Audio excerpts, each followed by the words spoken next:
meskipun aku Tabula Rasa itu aku dapat Piala Citra naskah terbaik ya, tapi itu nggak jaminan juga, orang tetap dia bikinnya apa emang sama aja kan, udah 7 tahun gitu kayak kapan jadinya nih film, akhirnya jadi nih. Jadi gimana ya orang ngeliat, terus orang yang mungkin latar belakang budaya beda sama kita, mereka ngerti nggak ya gitu. Saya males banget sebenarnya nonton film saya sendiri gitu, karena saya ngeliatnya pasti kurang-kurangnya semua gitu. Tapi ini emang harus, karena pengen ngeliat gimana ya nonton reaksi penonton. Kok banyak orang bikin film cepet-cepet ya? 3 bulan, 6 bulan udah jadi gitu. Kenapa bisa ada istilah air mata buaya terus artinya tangis palsu? Karena ini fakta biologisnya apa? Buaya itu kalau makan dia ngeluarin air, emang anatomi badannya, karena menetralisir garam juga kayaknya, dia jadi ngeluarin air mata.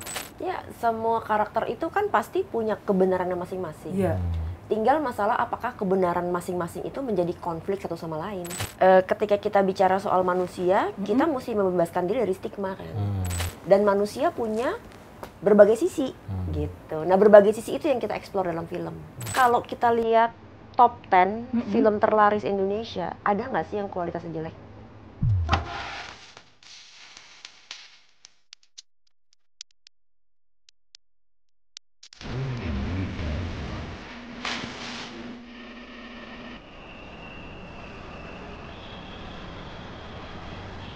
Kalau ngomongin dunia perfilman, itu banyak banget sih cerita yang menarik yang perlu kita gali nih.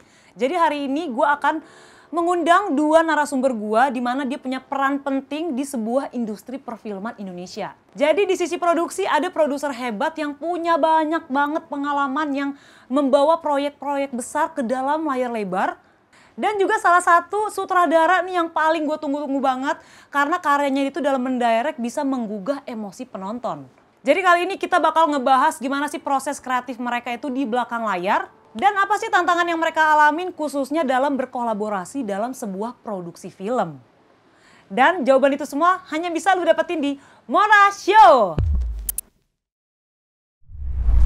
Akhirnya gue kedatangan 2 bintang tamu hari ini, filmmaker yang bener-bener sebuah kebanggaan juga, karena susah banget nih menghubungi mereka. Mereka adalah sutradara dan juga produser film di belakang layar, di mana peran mereka ini penting sekali. Dan gue pengen banget sih ngulik-ngulik ke mereka gimana sih produksi sebuah film itu. Nah, langsung aja gue kasih tahu ke kalian, hari ini kita kedatangan ada Bu Mendy Marahimin dan Bang Tumpal Tabubalan. Yeay! Terima kasih sudah hadir di Mora Show, Ruang Sinema. Jadi kita ngebahas tentang sinema, perfilman, pokoknya asik-asik aja kita hari ini ngobrol. Nah, hari ini kita mau kenalan, karena mungkin penonton kita pengen kenal kalian lebih dekat. Aku pengen tahu sebelum masuk ke industri perfilman ini, sebenarnya Kak Mendy dan Bang Tumpal ini background-nya apa sih sebelumnya? Mungkin dari Kak Mendy kali ya? Boleh. Boleh dong tahu sebelumnya gimana Kak Mendy? Jadi sebenarnya sebelumnya saya masuk ke industri film tuh tahun 2000. 24 tahun yang lalu? 24 tahun yang lalu. Oh my God. Waktu itu masih kuliah. Masih kuliah, tapi sudah diajak oleh Mbak Mira jadi publicistnya Ada Apa Dengan Cinta yang pertama. Oke. Pada saat itu publicist belum banyak kan? Belum ada. Bahkan? Belum ada. Jadi Mbak Mira kasih buku, ini cara menjadi publicist film. Jadi saya baca buku itu, siap kerja, siap Mbak. Dan waktu itu belum lulus kuliah. Background saya kuliah di komunikasi UI. Dan waktu itu bercita-cita jadi jurnalis. Cuma terus di komunikasi UI, di salah satu kuliah teori, ada hasil riset yang menunjukkan kalau orang Indonesia tuh lebih suka nonton daripada baca. Dan waktu itu saya mikir, terus buat apa saya jadi jurnalis, bikin karya kalau orang tidak banyak orang mengkonsumsinya. Benar. Gitu. Saya mau yang lebih luas lagi. Ya udah, akhirnya saya masuk film gitu. Berarti backgroundnya jurnalis, memang benar-benar cita-citanya jurnalis, tapi belum menjadi jurnalis. Karena memang Indonesia sukanya visual daripada membaca. Karena menurut riset itu lebih banyak yang mengakses audio visual daripada yang mengakses tulisan. Jadi saya pikir karena saya ingin meraih penonton, meraih audiens yang lebih besar, saya masuk audio visual aja deh. Dan dipertemukanlah sama Mbak Mira Lesmana. Dipertemukan dengan Mbak Mira Lesmana. Dan di film yang bener-bener Wow juga lagi ya petualangan Sherina. Iya, waktu itu memang awalnya saya bersama beberapa teman bikin semacam NGO. Oke. NGO-nya ini namanya Pop Corner, berdiri tahun 99. Dan Pop Corner ini berfokus mengajarkan anak-anak SMP SMA membuat produk-produk budaya pop. Oke. Karena saya mau terjun ke dunia audiovisual, saya disuruh megang film. Jadi saya bikinlah workshop film untuk anak SMA. Waktu itu salah dua pesertanya adalah Dennis Adiswara dan Billy Christian. Wow. Pesertanya mereka masih SMA waktu itu. Nah, untuk mengajarkan workshop film, saya butuh pembicara kan. Dan saya approach Mbak Mira dan Mas Riri. Dua-duanya setuju jadi pembicara di workshop itu dan gara-gara itu kenalan. Oh gitu. Dan berlanjut sampai sekarang kerjasamanya. Dan berlanjut sampai sekarang. Yeay. Wah, itu kita tipis-tipis dulu aja Bu Benny. Karena Bu Benny sekarang sudah menjadi produser film. Dan kita mau bergeser ke sebelah abang aku. Horas abang. Bang Tumpal Tampu Bolon. Bang, boleh share nggak Bang teman-teman nih, jadi sebelum masuk ke penyutradaraan dan lain sebagainya di dunia industri ini. Sebenarnya background Bang Tumpal itu apa sih Bang? Kalau Bu Mendy komunikasi kuliahnya di UI, Abang apa nih? Kalau aku sebenarnya sarjana sarjana matematika. Jadi lulusnya dari ITB. Aku lagi nunggu plot twist-nya nih Kak.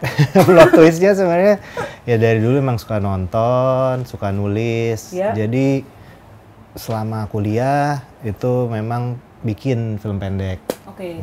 Bikin film pendek. Kebetulan filmnya ya ada yang masuk kompetisi, terus habis itu aku juga ikutan lomba penulisan skenario di Jakarta International Film Festival. Pada tahun? Pada tahunnya tahun berapa ya? Bahkan lupa 2006 kayaknya. 2006. Menang skripnya, terus dapat dana untuk bikin film pendek. Jadi itu aku memang mulainya dengan membuat film pendek, nulis-nulis skenario, ikut-ikut sayembara. Jadi waktu itu emang nggak langsung masuk ke istilahnya bekerja industri film ya, tapi dari situ udah dapat kepercayaan diri, oh bisa ya kayaknya bikin film gitu, masih kayaknya. Tentunya orang tua melihat aku tahu banget sih gimana orang Batak budayanya ya Bang ya. Kita tuh keluarga nggak pernah ada sejarahnya deh kayaknya yang kerja di seni atau di dunia industri ada hiburan. Banyak ya Bang ya. kayak begitu lah kira-kira. Jadi buat mereka kayak ini hobi kan, ya masih hobi lah gitu. Mau memastikan ya. Nah, tapi kok serius banget hobinya kan, kamu udah kuliah kita bayarin mahal-mahal, terus nggak mau dipakai. Jadi ya waktu itu aku juga masih gamang tuh gimana, sampai akhirnya daftar workshop tapi sebenarnya kayak residensi. Tahun 2008 setahun residensi itu di Korea Selatan. Jadi itu nama residensinya, programnya adalah Asian Young Filmmaker Forum. Itu di kota Jeonju selama setahun. Jadi belajar film aja, tapi memang bukan kuliah ya, tapi memang belajar film, kenalan sama orang sana, dan boleh bikin film pendek dibayarin sama mereka. Gitu. Waktu itu aku cuma melihat, wah ini kesempatan lagi nih bikin film pendek. Itu aja, tanpa tahu ya Korea sekarang kita semua udah kayak sampai soju aja, kita minum soju. Bayangin 2008 sih kayak apa Korea tuh. Gitu ya? Terus nggak tahu bahasanya. Jadi waktu itu pas keterima, oke, berangkat ke sana, langsung deg-degan pas sampai, wah beneran ya sampai Korea. Kok tulisannya keriting-keriting gitu, Hangul gitu kan. Bacanya gimana gitu. Tapi ya ternyata diajarin bahasa Korea juga dikit-dikit. Cuman yang paling penting adalah waktu itu benar-benar konsentrasi. Oke, kayaknya udah kepalang tanggung nih. Udah setahun di sini. Sekalian gitu ya. Sekalian deh. Ya, itu juga meyakinkan orang tua akhirnya. Iya, kayaknya saya mau coba kerja di. Yang penting saya nggak nyusahin nanti. Nah dari situ sih dimulainya. Pulang dari sana, saya ada beberapa film pendek yang memang lumayan orang bisa tonton lah, agak beredar film pendeknya. Dan dikasih, waktu itu kerjaannya ya saya jadi kru aja. Yang penting emang bener-bener merintis awalnya kru banget Bang? Kru kamera, macam-macam, production assistant gitu. Sampai karena saya punya film pendek, jadi produser tuh ada beberapa produser lihat, coba lihat film pendek. Saya ditawarin pertama kali kerjaan itu adalah nulis skenario film panjang. Yang akhirnya Jadi film panjang yang saya tulis pertama Pasukan Kapitan gitu. Sutradara Rudi Sujarwo. Itu juga makasih ya Mas Rudi yang mau ngasih kesempatan sama saya. Mungkin juga mungkin iba kali. Ini anak kasihan banget sih gitu. Dari mana lu matematika? Ngapain lu ini? Itu ya jadi kayak cara saya akhirnya bisa masuk lah di industri film gitu. Nah, kalau Bu Mendy nih masuk sebelum akhirnya ke produser itu celahnya dari mana tuh Bu? Jadi memang sejak awal mau kerja sama Mbak Mira nanya, kamu sebenarnya tertarik kerja di film nggak? Gitu. Tertarik Serius Mbak? Banget nih pokoknya. Tertarik Mbak, kamu mau jadi apa? Waktu itu belum tahu nih, kayak di film itu cocoknya di mana? Waktu itu cuma tahu mungkin kalau nggak sutradara penulis, karena saya juga suka nulis. Terus bilang ya pokoknya mau lihat dulu deh Mbak, gitu kayak gimana. Oke, ya udah masuk aja jadi publicist dulu ya. Oke, saya kerja jadi publicist. Waktu ada Padangan Cinta itu kan kita belum punya industri. Benar, belum kebentuk ya? Belum ada, belum banyak kru. Banyak peran-peran yang sekarang udah lazim di dunia film tuh belum ada. Jadi kita memang agak-agak keroyokan ngerjainnya. Kalau misalnya peran-peran kayak sinematografer itu ada, editor udah ada, yang profesional ya, sound udah ada. Tapi di luar itu tuh sangat sedikit gitu. Kayak lokasi itu masih ditanganin produksi. Casting itu ditanganin oleh Astrada. Gitu. Jadi semua ya? Merangkap semua, kita rame-rame gitu. Nah karena waktu itu bikin Ada Padangan Cinta juga cukup lama, jadi saya diperbantukan lah gitu di masa prep. Terus menemukan kok seru ya jadi produksi gitu. Terus ngomong lah Mbak Mira, kayaknya tertarik jadi produksi deh Mbak. Oke. Produk berikutnya saya dicoba jadi production manager. Di film? Waktu itu FTV. Spesial SCTV, judulnya Perayaan Besar. Sutradaranya Bang Eni Sansinaro. Itu proyek pertama untuk yang benar-benar produksi ya? Itu proyek pertama untuk yang produksi. Abis itu tertarik juga nih Mbak, kayaknya tertarik jadi produser deh. Oke, kamu coba ngasistenin aku di film Gi. Gitu. Akhirnya Abang Niko. Abang Niko dari Ada Padangan Cinta pertama. Iya bener ya, udah ketemu ya, bener-bener. Abis itu ya udah di film Gi gitu. Nah abis itu menemukan bahwa ternyata saya enjoy banget jadi produser gitu. Karena saya enjoy banget ngurusin jadwal, enjoy banget ngurusin angka-angka. Saya tuh penggemar Excel. Jadi kayak based on data benar-benar tertarik sekali ya. Ketemu orang, networking, meeting itu seneng gitu. Jadi ya udah akhirnya memutuskan mau jadi produser gitu. Kalau dari sisi kacamata kita nih, Bu, kalau dari penonton biasa kan produser itu identik dengan yang budgeting segala macam. Kalau produksi kategori dari sisi Bu Mendy itu seperti apa aja sih Bu? Buat teman-teman yang mau tahu sebenarnya kan produser itu sebenarnya luas kan? Atau seperti produser tuh lebih luas pekerjaannya. Jadi produser itu kan ada banyak jenisnya. Ada eksekutif produser, ada produser, ada co-producer, associate producer, line producer. Fungsinya beda-beda semua tuh? Itu fungsinya beda-beda, tapi semua itu satu tim produser. Gitu. Nah kalau line producer dan di bawahnya yaitu production coordinator, production manager, production assistant, unit production, itu memang yang handle detail day to day shooting. Day to day shooting. Jadi kalau produser memang lebih overall. General ya. Jadi ngurus dari kreatif, development, ngurus dari strategi produksinya seperti apa. Karena setiap film kan punya strategi produksi yang berbeda-beda.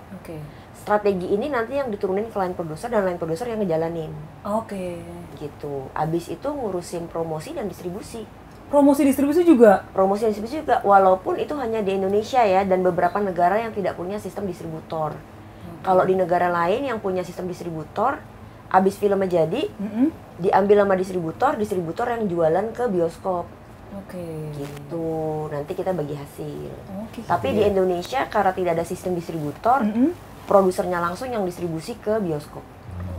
Sulit juga ternyata ya produser itu ya, kalau memang secara overall dari hulu sampai hilir dipegang. Pekerjaannya banyak, tapi aku enjoy. Enjoy ya? Enjoy banget. Kayaknya aku nyerah deh Bu. Saya interview aja deh Bu ya, ngobrol. Sulit sekali karena memastikan semuanya dari awal sampai akhir tuh berjalan dengan maksimal lah. Betul. Dan akhirnya sampai ketemu sama Bang Tumpal tuh sebelum project film terbaru kalian, apa nih kira-kira? Udah lama banget ketemunya. Nah, gimana tuh akhirnya bisa tektokan? Ketemu pertama sama Tumpal di G-Fest. G-Fest tahun? G-Fest awal-awal ya? Ya 2006 itu mungkin. Oh, berarti pas awal-awal Bang Tumpal itu loh ya? Iya, waktu film pendek awal aku diputar. Atau setelahnya kali ya, sebelum akhirnya. G-Fest kan udah nggak ada, tutup akhirnya. Pas lo syuting film pendek, itu kita udah kenal. Oh iya, bahkan ya sebelumnya. Sebelum itu, 2005. Jadi dikenalin sama temen. Oke. Dikenalin sama temen, men ini Tumpal, anak Bandung. Oh Bandung Bang? ITB kan? ITB. Oh iya, maksudnya lahir dan sana di Bandung semua? Enggak, emang kuliah aja kuliah. Kuliah. Jadi dikenalnya anak dari Bandung, padahal dia tinggalnya di Jakarta. Karena kuliah di Bandung di sini ya, benar. Karena dia nongkrongnya di Bandung. Jadi ya nih Tumpal dari Bandung. Cita-citanya mau jadi sutradara. Waktu itu udah bilang jadi sutradara. Tukeran nomor ya. Ya udah aku masukin nomor dia dan aku kasih nama Tumpal Director. Dan aku tahu dia akhirnya banyak menulis. Gitu, menulis skenario. Suatu hari dia telepon tahun 2017. Lah, jauh banget jarak itu, Kak. Dari 2000 terakhir 2006. 2017 dia nelpon. 2017 dia nelpon. Aku lihat di layar HP-ku Tumpal Director. Oke. Angkat. Men, gue mau ngedirect film pertama gue. Wow. Gue langsung bantuin. Wow. Karena namanya di HP gue udah Tumpal Director. Oke. Kalau pada saat itu bukan director. Walaupun saat itu bukan director, tapi namanya kan Tumpal Director di HP gue. Nah, kalau save-nya gitu, bisa aja kan Tumpal Tamu Bolong gitu kan. Tapi gue nge-save-nya Tumpal Director. Oke. Emang udah jodoh kayaknya deh. Jadi gue kayak it's a sign, ya udah. Ya udah lo mau apa gue bantuin gitu. Terus waktu itu kita emang saya mau apply untuk sebuah workshop penulisan skenario lab, script lab gitu. Ada deadline-nya. Wah, Mendy, tapi makasih kalau udah mau, tapi aku mau apply nih buat workshop. Ya, berapa hari lagi Par deadline-nya? 4 hari lagi. Itu bukan, waduh itu mah. Terus semua dokumen harus dalam bahasa Inggris. Jadi harus diterjemahin skripnya. Oh iya, selalu harus bahasa Inggris ya Kak ya? Iya. Nah terus gimana tuh 4 hari itu? Pokoknya Mendy siap, beres. Jadi, ya itu lah tuh. Oke, berarti emang dia nih. Sat-sat ya. Oke. Oke, jadi memang ternyata sedekat itu sekarang kalian berdua ya ternyata. Tapi as a partner juga, as a friend, good friend banget ya. Nah, tapi aku penasaran nih. Kemarin kan aku lihat salah satu film produksi terbaru kalian nih, yaitu Crocodile Tears. Crocodile Tears. Aku salah satu orang yang cukup bangga karena bisa nonton pertama juga di JAV. Karena sebelumnya di luar negeri ya Bu ya? Iya. Di Toronto, di Busan, di JAV. Iya. Nah itu akhirnya sebelum kita masuk ke festival itu, gimana akhirnya kalian memutuskan bisa kerja sama bareng lagi dan benar-benar intens di rumah produksi baru dari Bu Mendy? Kalau memutuskan kerja sama laginya memang setelah dia telepon, aku bilang aku baca skripnya ya, gitu. Berarti total yang nulis Bang Tumpal? Ya. Total yang nulis dia, full. Nggak ada orang lain lagi ya maksudnya? Nggak ada. Nggak ada. Dia kirim skripnya, aku bilang oke, ini bagus, yuk kita apply. Ya udah kita apply lah ke lab itu. Di lab itu pas aku apply di lab itu aku bilang sama Tumpal 2-3 tahun kelar di film. Gitu. Pas ikut lab waktu itu kan diajarin caranya. Jadi memang dari awal kita memutuskan karena ini bukan film tipe-tipe film yang akan mudah mendapatkan pendanaan dari Indonesia. Kita bilang kita mau coba dapat pendanaan dari luar negeri. Ketika kita memutuskan itu, di lab itu kan diajarin caranya. Gini loh step by stepnya, pas ngeliat itu yang gak mungkin 2-3 tahun. Waktu itu langsung, Pal gimana Pal? Ya udah. Gak kelar nih 2-3 tahun. Ya udahlah kita jalanin aja lah. Tahun lah kayaknya bisa pas lihat. Gak mungkin. Oke. Ya udah kita usaha sama-sama ya, tetap jalan ya. Ya udah tetap jalan dari targetnya 2-3 tahun menjadi setelah dihitung-hitung kayaknya 5 tahun. Kemudian kehajar pandemi akhirnya 7 tahun. Wow, perjalanan yang sangat panjang ya. Perjalanannya panjang banget. Tadi ngomongin tentang lab, aku sebagai orang awam itu lab itu maksudnya apa tuh Bu? Jadi lab itu sebenarnya workshop. Oh, workshop. Nah, ada berbagai macam workshop film. Ada workshop untuk pendalaman cerita, ada workshop untuk penyutradaraan, ada workshop untuk produser. Gitu. Nah, biasanya kalau mau dapat pendanaan dari luar negeri, kalau filmmaker pertama itu kan belum punya nama. Jadi cara supaya funding luar ini mau ngelirik adalah kalau kita sudah pernah masuk di, biasanya ya caranya adalah kalau kita sudah pernah masuk di workshop itu, dan satu lagi yang namanya project market. Kalau project market itu tempat di mana kita naruh project kita, terus orang-orang yang berminat ngajak meeting, terus kita pitching lah meeting ke mereka gitu, sampai ada pihak yang berminat. Jadi workshop itu kita diseleksi ya. Tetap ya ada seleksi. Jadi nggak semudah itu ya Bu ya? Enggak, yang kita bayar enggak. Jadi sebenarnya kayak juga ajang mencari cerita dari region itu. Misalnya workshop kita ikuti itu namanya CFIC, Southeast Asia Fiction Lab. Jadi berarti kan satu region Asia Tenggara hanya 5 proyek yang diterima. Dari berapa? Nggak tahu lah berapa. Wow. Jadi tapi submissionnya itu banyak. Apply ya? Maksudnya submit. Itu apply, submit, proyeknya cuma 5 dan itu bentuknya beasiswa. Ya gratis tahun. Dan itu di interview lagi, ada di interview. Iya. Bener-bener selektif banget berarti mereka. Selektif banget. Ya karena kan duitnya nggak kecil kan. Iya, dan itu setahun workshopnya. Makanya itu tadi Mandy bilang, itu kayak gimana caranya kita ya sebagai sutradara debutan kan siapa nih orangnya. Tapi begitu kita masuk lab itu, sebenarnya itu cara kita juga orang langsung, ada 5 cerita dari Asia Tenggara nih, ya langsung kita kayak promo sebenarnya dari awal, ada loh cerita ini gitu, dan kita dipercaya karena kita terseleksi masuk. Iya. Wow. Nah jadi lab pertama kita itu CFIC. Tahun berikutnya kita ikut lab lagi di Torino Film Lab. Itu karena pada saat itu udah lolos seleksi kan? Belum ya? Atau memang masih pitching masih seleksi? Udah lolos seleksi CFIC, kita ikut seleksi lagi di Torino. Karena kalau di Torino Film Lab itu kita ikut yang feature lab. Jadi feature lab itu lebih ke penyutradaraan dan produser. Walaupun skenarionya dibahas juga. Tetap selektif lagi tuh. Selektif lagi. Itu kalau itu seluruh dunia.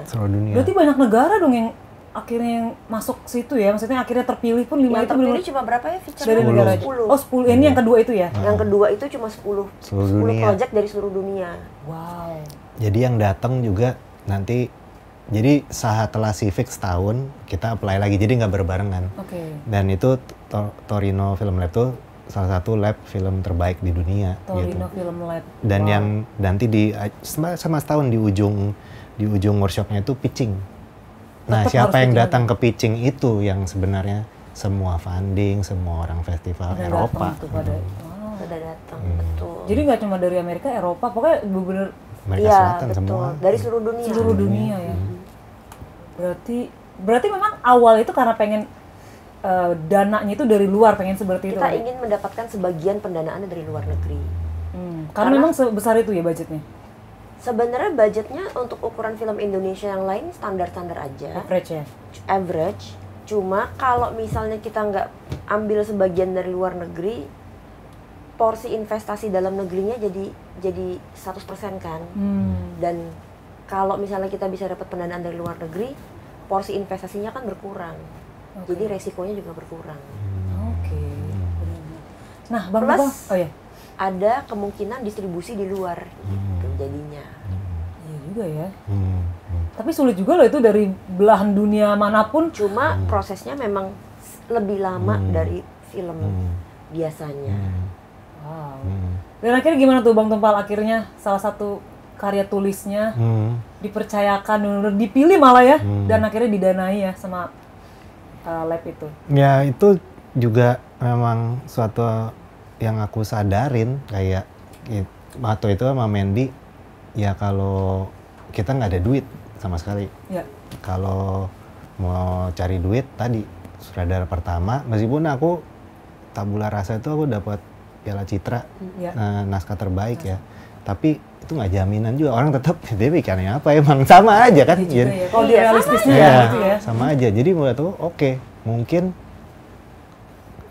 ya kalau ya begitu caranya. Tadi Mandy bilang itu kan strategi meminimalisir resiko ya. Aku paham karena aku kerja sebagai penulis skenario di industri film, tahu gimana kurang lebih apa yang di finance, gimana film itu dibiayai gimana. Prosesnya. Jadi aku ngerti apa yang dibiayai, apa yang perjuangkan dibayar sama apa yang diinvest sama investor.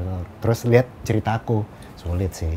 Jadi udah tahu nggak sulit banget dibayarin di industri film Indonesia yang masih seperti itu waktu itu. Jadi apalagi film pertama. Apalagi film pertama. Jadi karena tahu resiko itu, dengan sadar, ya udah kita keluar. Maksudnya ini film pertama as a Talamedia ya? As a Tumpal Tamu Bolon sebagai sutradara. Sutradara ya? Ya, ini film debut saya.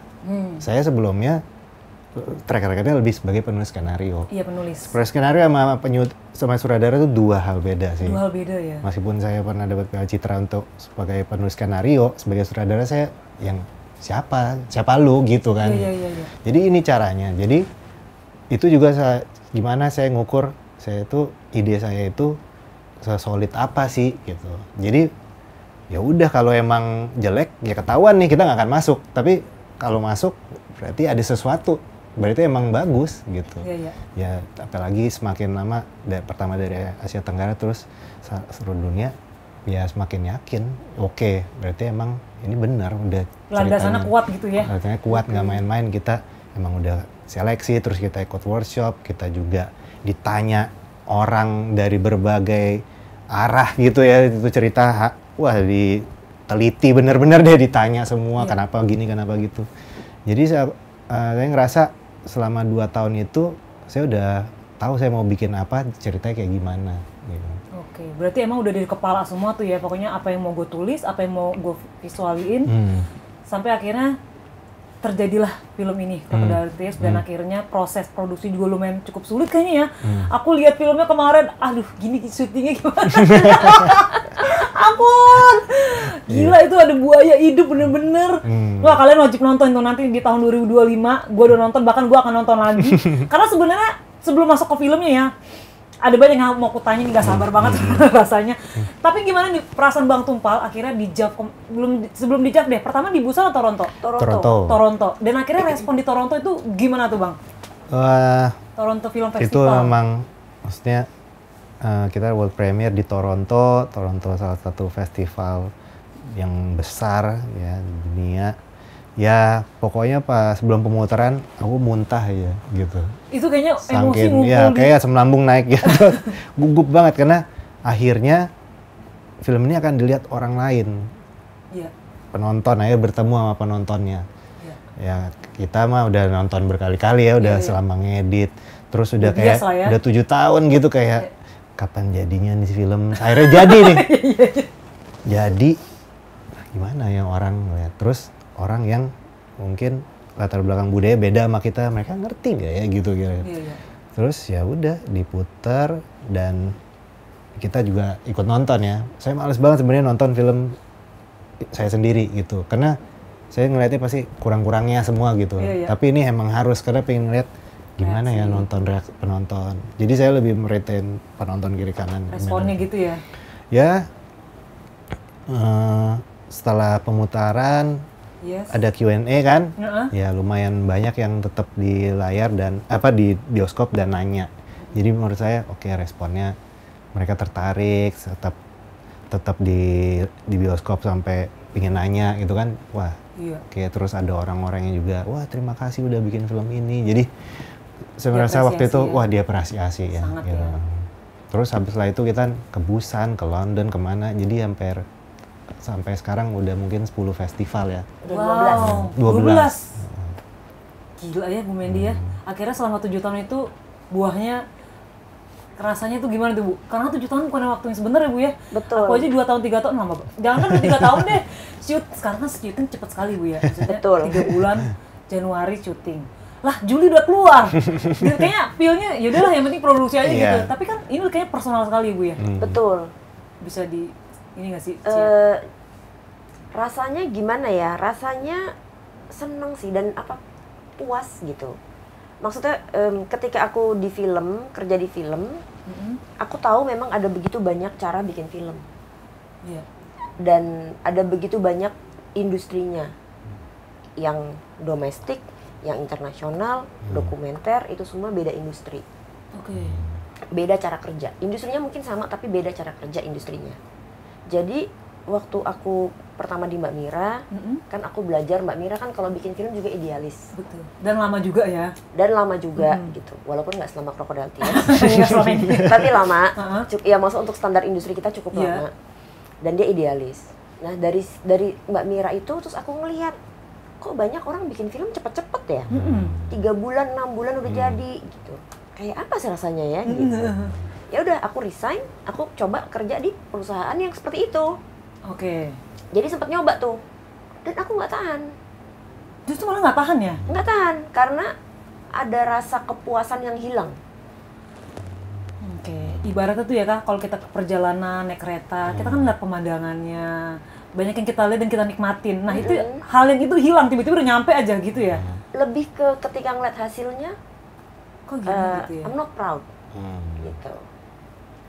Jadi udah pernah nyoba itu. Terus tahun 2015 nyoba masuk ke dokumenter, jadi untuk memahami juga industri dokumenter. Nah makanya pas Tumpal nawarin itu juga, oke ini kesempatan mencoba sesuatu yang baru, mencoba bagaimana caranya bikin film yang international co-production, gitu. Wow. Tapi masalah puas banget sih. Dan bangga sekali ya. Pastinya. Lebih ke hasilnya itu membuat aku, setidaknya aku bukan cuma nggak malu, tapi bangga. Gitu. Okay. Kalau ngelihat dokumen-dokumennya Mandy, Excel kontraknya, puyeng banget deh gitu. Nah, tapi ya Mandy ya bisa gitu, kita bisa. Dan menikmati sekali sepertinya Bu Mandy. Iya, menikmati. Menikmati ya, kayak hidupnya penuh tantangan dan tantangan itu kenikmatannya. Iya nggak sih Bang? Iya. Aku aja puyeng nih nyeritain aja, apalagi baca. Aduh, gitu. Sampai akhirnya film ini pun selesai juga ya Bang ya, Bu ya. Gitu. Tapi aku dari trailernya jadi penasaran sih sebenarnya. Itu syutingnya benar bareng buaya Bu. Itu banyak yang pertanyaan di kolom komentar aku loh. Itu komentarnya, emang aku juga berpikirnya gitu, itu beneran buaya asli syutingnya atau gimana? Beneran, tapi memang kita kan udah kerjasama dengan lokasinya. Lokasinya memang Taman Buaya. Dan mereka punya ratusan buaya di Taman Buaya itu. Oke. Tapi ratusan buaya itu, karena mereka juga punya tim, jadi memang yang pertama kita cek di situ adalah kalau kita syuting di situ aman apa enggak. Safety first ya. Safety first gitu. Dan mereka, kita ngobrol sama mereka, kita berkali-kali datang dan mereka bisa ngasih kita safety rules-nya kayak gini. Gitu. Bahkan ada beberapa teknik pengambilan yang harus kita adjust supaya safety sesuai sama raiders buayanya itu gitu. Jadi sebenarnya syutingnya sulit, sangat sulit tapi ya, aman. Tapi aman. Karena kita dibantu banget sama lokasinya, mereka sangat kooperatif. Oke. Karena terakhir aku inget adegan itu kan ada Ucup benar-benar muluk ya sambil diri kan ya. Nah itu beneran buaya hidup atau buaya yang? Itu buaya hidup yang itu memang sudah terbiasa dengan manusia. Oh udah digendong sering sama manusia gitu ya Bang ya? Oh, berarti emang real. Jadi itu bukan properti saudara-saudara, tapi buaya friendly. Karena ridersnya sudah terpenuhi. Iya nggak sih Bang? Iya. Wah keren deh. Karena Crocodile Tears ini, judul dulu. Kenapa pemilihan judul Crocodile Tears sebelum kita masuk ke filmnya? Kalau itu memang dari awal ceritanya kan ada keluarga tinggal di Taman Buaya gitu. Terus kan ya pasti ada buayanya. Tapi waktu juga selama riset, ada istilah air mata buaya ya gitu. Crocodile Tears, air mata buaya. Yang artinya adalah tangisan palsu gitu ya. Ya, sebenarnya kan itu. Nah, jadi saya Google kenapa bisa ada istilah air mata buaya terus artinya tangisan palsu, karena ini fakta biologisnya buaya itu kalau makan dia ngeluarin air, emang anatomi badannya karena menetralisir garam juga kayaknya, dia jadi ngeluarin air mata. Jadi waktu makan ngeluarin air mata, mungkin dari situ kayak lagi makan nangis, jadi lagi memangsa tapi nangis gitu. Nah jadi orang menginterpretasikan air mata palsu tuh gitu. Nah itu aku pikir cocok banget sama ceritanya sebenarnya. Nah ceritanya seperti apa nanti nonton filmnya, tapi kira-kira bisa merangkum perasaannya itu loh. Jadi air mata, ada banyak orang nangis di dalam film ini gitu, karakternya nangis, tapi kita juga benar nggak dia nangis, karena apa dia nangis gitu. Jadi kan film ini juga ada rasa-rasa kayak bisa nggak saya percaya orang ini gitu. Nah terus berikutnya tadi memangsa, nangis. Mungkin tuh kalau nonton nanti akan paling banyak direpresentasikan sama karakter mamanya ya. Yes. Kenapa itu judulnya mungkin nanti bisa paham. Bisa nemu jawabannya. Dan aku juga menemukan itu. Mes semua sama case-nya. Dan manusia punya berbagai sisi gitu. Nah berbagai sisi itu yang kita explore dalam film. Kalau kita lihat top 10 film terlaris Indonesia, ada nggak sih yang kualitasnya jelek?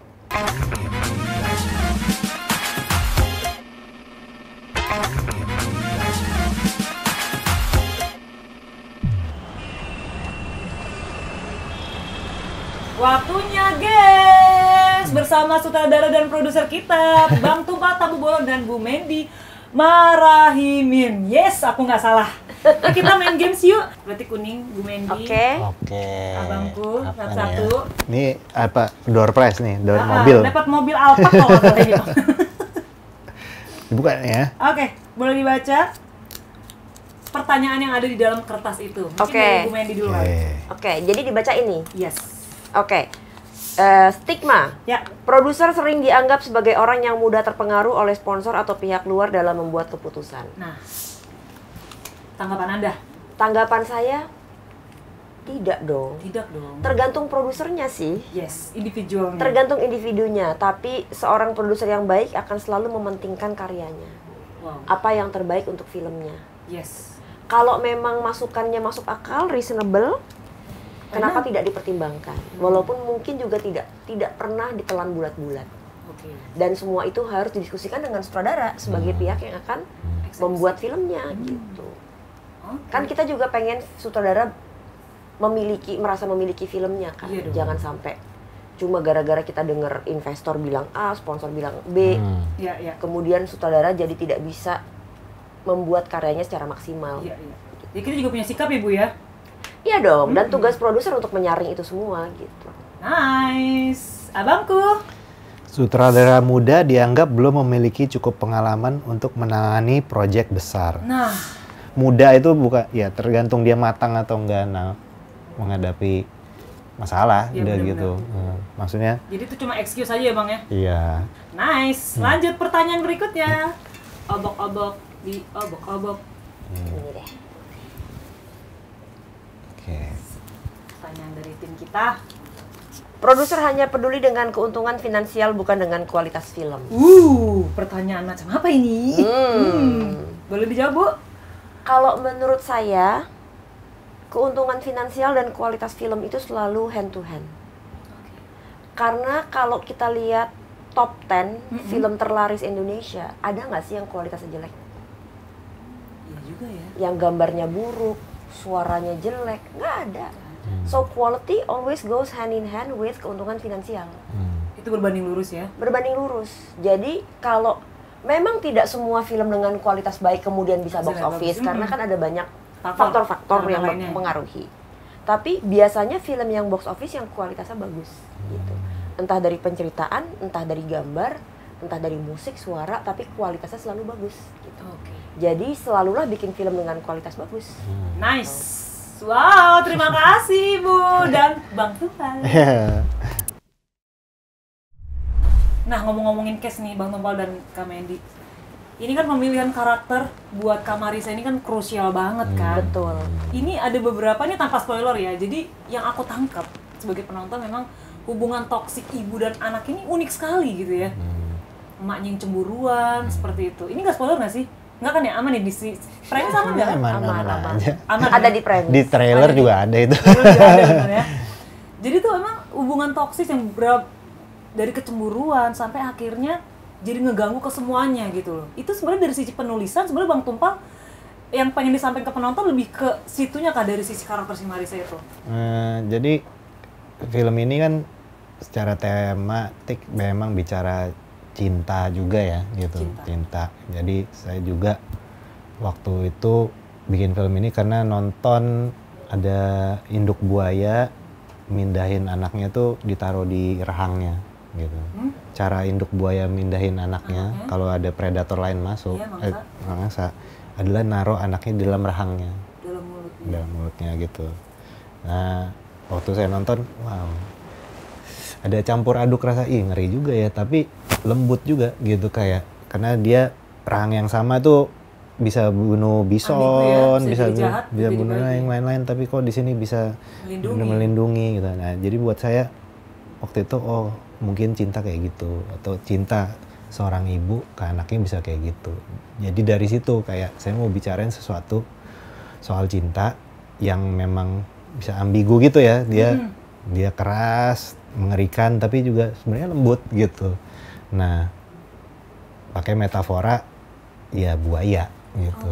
Ya, jadi dari situ makanya bentuk ibunya seperti itu, karena itu cara saya explore, mau nunjukin ke penonton, coba lihat dia sebenarnya baik jahat gitu.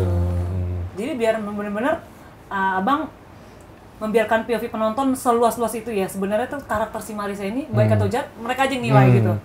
Saya juga nggak bisa nulis karakter jahat, saya nggak suka nulis karakter jahat. Jadi kalau orang menginterpretasikan jahat, saya percaya dia ngelakuin ini karena dia yakin ini benar. Itu lebih menarik buat saya. Kenapa orang bisa ini? Karena dia yakin ini benar dan itu sayang dia. Cuman kenapa begini bentuknya, itu lebih menarik buat saya daripada ini jahat nih, ibunya psycho gitu. Nggak gitu ya? Nggak enak nulis gitu. Ya, apa udah dihakimin dari awal dia jahat gitu. Jadi kebenaran yang kita yakinin itu sebenarnya menjadi suatu interpretasinya. Ya, semua karakter itu kan pasti punya kebenarannya masing-masing.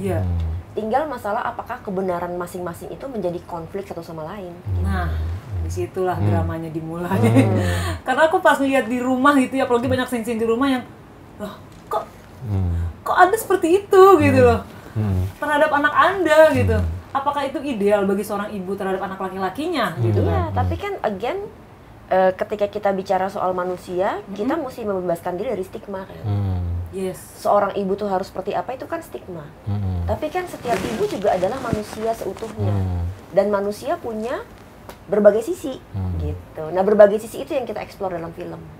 Itu kan kita ketemu orang, dia jahat, dia baik. Tapi kita tahu nggak kenapa dia bisa jadi gitu? Buat saya itu menarik, maksudnya sinema ya kayak gitu, kita pengen tahu dia bisa sampai gitu kenapa. Bayangin itu taman buaya segede gitu, cuman ada 2 orang. Terus mereka cuman sendirian. Ya kita juga kalau orang sendirian, ya kira-kira gimana sih dia? Coba lu bayangin deh tuh. Bayangin, ya sebagai ibu, terus anaknya makin dewasa. Suatu hari, anak saya bisa ninggalin saya punya siapa lagi?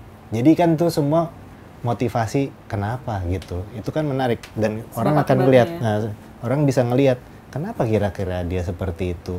Ya itu buat saya lebih menarik. Maksudnya seni itu adalah kita memahamin soal manusia, kemanusiaan gitu.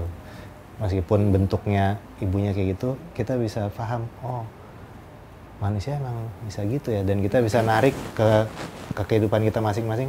Pasti kita pernah ketemu orang-orang kayak begitu, kayak yang karena didorong karena kesepiannya, ya dia situasi lah ya. Situasi gitu. Dan itu posisi sulit sekali ya. Coba kalau dari kacamata perempuan dan ibu deh, Bu Mendy ya. Kita nggak ngomongin produser nih. Kalau dari kacamata POV sebagai ibu dan punya anak laki-laki, itu seperti apa tuh Bu Mendy? Kalian pasti relate banget kan yang seorang ibu terhadap anak laki-laki itu terlalu overprotective sekali. Karena saya punya suami yang anak tunggal dan ibunya itu terlalu memang benar-benar sense of belonging tinggi sekali. Nah, berarti anaknya. Paham juga kan? Dari sisi anaknya sih, tapi dari kacamata ibu belum. Nah, kalau dari kacamata ibu seperti apa nih Bu terhadap film ini? Aku sih pas baca bisa relate. Maksudnya aku memang manusia yang berbeda daripada karakter mama di film ini. Tapi aku bisa paham keputusan-keputusannya gitu, karena aku juga seorang ibu. Dan kayaknya yang calon-calon ibu juga pasti akan merasakan itu deh. Kan kalau di situasi gue seperti dia kan kemungkinan akan bersikap seperti itu juga ya. Maksudnya paham sama setuju beda. Kita nggak setuju, benar. Kita nggak setuju, tapi kita paham. Gitu. Benar-benar 2 hal berbeda, setuju dan paham ya. Kalau kita paham belum tentu kita setuju juga kan, karena tindakannya jelas untuk di usia seperti itu kurang tepat ya. Dan untuk endingnya nih Mas, itu open ending kah? Memang sengaja dibuat atau seperti apa sih? Aku penasaran, memang Bang Tupal sengaja open ending ini ceritanya? gimana bilang open ending, nggak open banget. Susah juga ya nih biar nggak spoiler. Iya, gimana caranya biar nggak spoiler? Tapi saya ngerasa itu ending yang tepat karena ya kalau diperhatiin sebenarnya ada banyak petunjuk-petunjuk juga dalam cerita yang udah ditebar gitu ya. Tapi saya sering ngelihat itu kayak ya mau gimana lagi ya. Kayaknya sih itu tepat ya. Kayak yang gimana yang terbaik itu maksudnya dari apa yang sudah dibangun dalam ceritanya, soal apa yang ibunya percaya dan lain-lain, dan itu selalu ibunya ini sebenarnya gimana ya gitu. Akhirnya endingnya seperti itu. Mungkin memang saya pingin orang lebih bisa menginterpretasikan apapun lah, bebas gitu ya. Jadi benar-benar terserah deh POV penonton lu menafsirkannya seperti apa. Iya, bahkan kalau misalnya aku menafsirkan ending film itu sebagai happy ending. Happy ending ya? For me, it's a happy ending. Aku juga sih. Iya kan? Bener. Nggak boleh spoiler. Aduh, gatel mulu saya. Tapi yang jelas, saya juga setuju itu happy ending. Walaupun akan dibuat seperti itu pun, aku pasti setuju sekali. Itu tepat banget sih daripada dibuat yang kayaknya lebih masuk akal oleh yang lain. Bener, dan itu keputusan tepat sih Bang. Mantap. Tapi aku setuju untuk pemilihan cast kayak Johan itu di Ucup. Itu mukanya di kamera dapat banget, gila lu ya Ucup. Nggak main kau ke podcast aku ya, awas kau ketemu aku. Banyak yang mau aku korek-korek sama dia Bang. Tapi emang dia tuh pemilihan karakter Ucup itu siapa tuh? Bu Mendy atau Bang Tupal? Kalau itu kita selalu sama-sama. Jadi waktu kita mau casting itu memang kita melalui proses yang panjang. Jadi waktu itu kita mutusin karena film ini berat, maksudnya proses syutingnya akan berat. Kita mau kerja sama orang-orang yang bisa kita jadikan teman gitu istilahnya. Jadi waktu itu kita bikin daftar. Yang jadi Mama siapa aja, yang jadi Yusuf siapa aja, yang jadi Arumi siapa aja. Kita bikin daftar, kemudian kita kontak mereka satu persatu. Jadi kita langsung, nggak melalui casting director. Kita langsung kontak mereka, kita ajak minum kopi. Ngopi bareng dulu, ngobrol, nggak ngobrolin film. Ngobrolin personal aja gitu, sambil ngerasain nih orang kira-kira kita cocok nggak ya kerja sama dia. To know each other aja. To know each other. Kalau misalnya kita ngerasa cocok, baru kita telepon. Sebenarnya kita mau ngajak main film nih. Tapi kayaknya mereka udah paham sih kayaknya nih, produser diajak ngobrol bakal. Apalagi gitu kan. Kita mau ngajak main film nih, kita kirim skrip ya. Ya udah kita kirimin skrip, kita kasih mereka waktu 2 minggu. Untuk baca. Skrip itu bentuknya fisik, bukan PDF. Boleh dicoret-coret, terserah, mau dilipat-lipat, mau dirobek-robek, terserah. Tapi 2 minggu lagi kita ketemu di kantor, itu skrip harus dikembalikan. Jadi nggak boleh disimpan. Nah, dari sekian banyak yang kita temuin, akhirnya masing-masing peran tuh ada sekitar 5 yang kita kasih skrip. Kita kasih skrip, ada sekitar 5 orang dari tiap karakter yang kita kasih skrip. Dari 5 itu, kemudian kita coba datang, baca skrip, baca bareng. Abis itu kita coba pairing ya, kita coba pairing, ini masih ini gimana, ini masih ini gimana, sampai akhirnya nemu 3 orang ini. Dan itu proses castingnya berjalan mungkin 2 tahun ya. 2 tahun. Wow, lama banget. 2 tahun, karena satu-satu kan. Oh iya ya. Ya maksudnya belum tahu juga kapan syutingnya, jadi belum tahu kapan syutingnya, jadi sekalian gitu. Berarti yang paling sulit pemilihan karakter buat Mama atau si Johan? Sama-sama sulitnya ya, tapi kita lumayan puyeng Arumi tuh. Malah Arumi ya? Arumi yang paling sulit. Padahal dari sekian banyaknya wanita-wanita berbakat di Indonesia, malah sulitnya memilih karakter Arumi ya? Kenapa nggak pilih saya waktu itu? Johan, yuk tinggalkan mamamu. Jangan. Saya wanita dajal. Akhirnya malah Arumi yang sulit ya? Lumayan tuh Arumi. Aku pikir malah si mamanya itu, karena kan karakter mamanya ini lumayan cukup ini ya, krusial banget sih kalau kataku mah. Tapi sama Arumi ya. Ketiganya sebenarnya sulit. Sebenarnya sama-sama sulit karena semua shortlist kita itu bagus-bagus banget. Wih, berarti pemilihannya ketat banget. Bagus-bagus banget gitu. Akhirnya kita pilih berdasarkan pairing itu tadi. Cuma memang yang lebih rumit Arumi. Karena dia kan kayak yang di tengah-tengah disayangin sama Johan, tapi juga ibunya gimana gitu. Bener-bener kejepit juga. Jadi ya itu pairingnya itu waktu itu siapa ya gitu. Zulfa, you are the one. Nice. Tapi nih kita ngomongin balik lagi ke sisi produksi.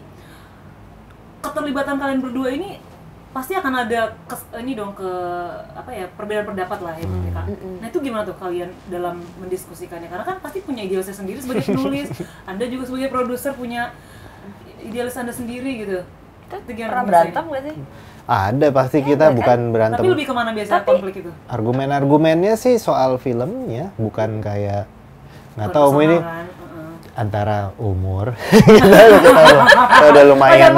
Kita udah lumayan ya gitu. Tapi juga aku juga paham bahwa ini prosesnya sulit, udah ada pakai buaya dan macam-macam gitu kan. Emang ribet. Tapi juga harus ada yang di-deliver dengan baik gitu. Sebagai ya mungkin dibilangnya BM ya, baik maunya. Cuman mungkin itu aku juga tahu karena kita bareng-bareng mulainya dan udah 7 tahun kayaknya urusan-urusan tuh kayak oke, ini masalahnya apa? Selesai bareng-bareng. Konkretin apa? Maksudnya jelas aja solusinya apa gitu. Jadi nggak lebar ya? Nggak usah lebar-lebar gitu. Iya nggak sih ya, berantem tapi nggak pernah sampai berantem yang nggak, maksudnya kayak berargumen itu kan argumen jangan gitu dong Pal, harus segini gini gitu, ada gitu juga. Enggak sampai segitu juga sih. Wah, nice. Bener-bener lebih ke filmnya butuh apa gitu. Jadi kadang-kadang yang menurut Tumpal sebaiknya begini, menurutku sebaiknya begitu gitu. Tapi bener-bener untuk kebutuhan filmnya. Sampai akhirnya dapat kesepakatan tengah-tengahnya, oke ini aja deh. Iya. Oke, ternyata kan banyak kepala kan sulit juga ya, tapi memang karena proses panjang ini akhirnya meleburkan kalian. Ya udahlah, itu bukan saatnya berargumen ini nggak penting lah ya, maksudnya jauh lebih penting adalah gimana film ini bisa diproduksi dengan baik sampai ke penonton dan akhirnya ya kerja keras kita bisa terbayar dengan lunas lah. Gitu. Seperti itu. Tapi kalau dari sisi produser Ibu sudah puas sampai? Oh, puas banget. Puas banget.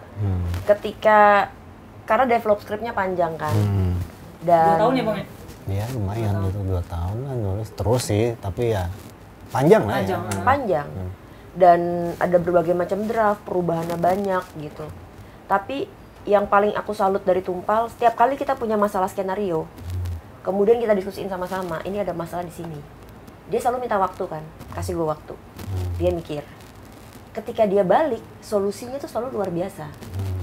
Jadi kayak, wow, kepikiran loh solusinya itu gitu kayak. Mind blowing ya? Mind blowing. Walaupun abis itu draft berikutnya nanti kita nemuin masalah lain, dia biasa akan minta waktu lagi, tapi balik lagi dengan solusi yang juga luar biasa gitu. Solutif berarti ya, Bang Tumpal ini ya orangnya. Solutif banget. Kayaknya gitu tapi kan spare waktu. Ya tentunya kan butuh waktu untuk menimbang-nimbang, berpikir, nyoba ini, nyoba itu gitu. Oke, benar-benar. Gimana Bang? Ya kan tahu juga mungkin karena terlatih kerja sebagai penulis skenario. Dan selalu ada masalah tuh, ya, misalnya budget, waktu apa. Jadi kayak udah terlatih karena itu. Jadi waktu menyutradain juga, oke, selama saya bisa dijelasin kenapa, make sense, ya udah, adjust aja.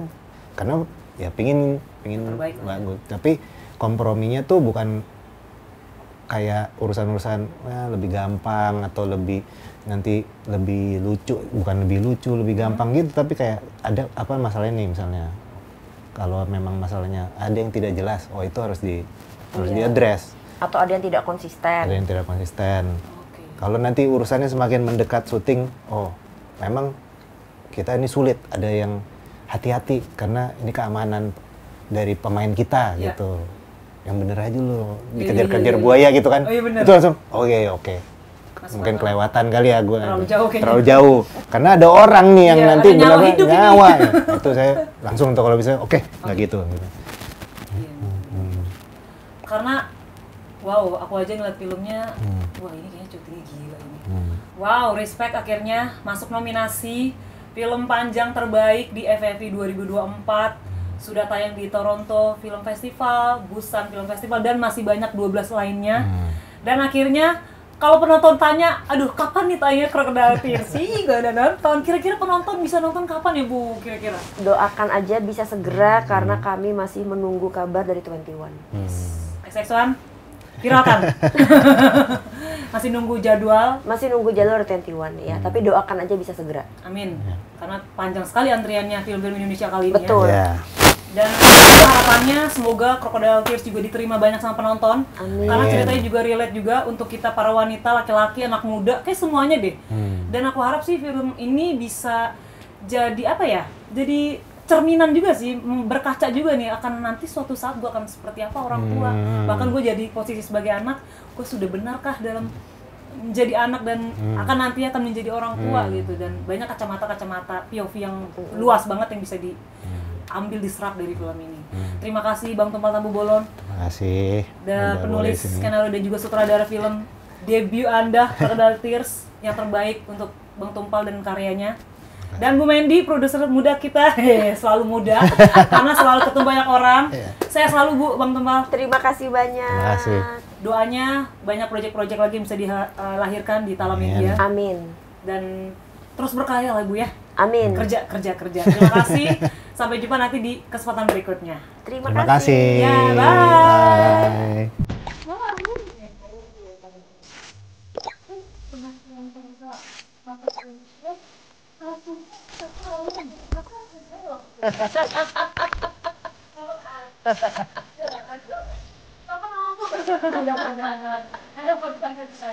Bye.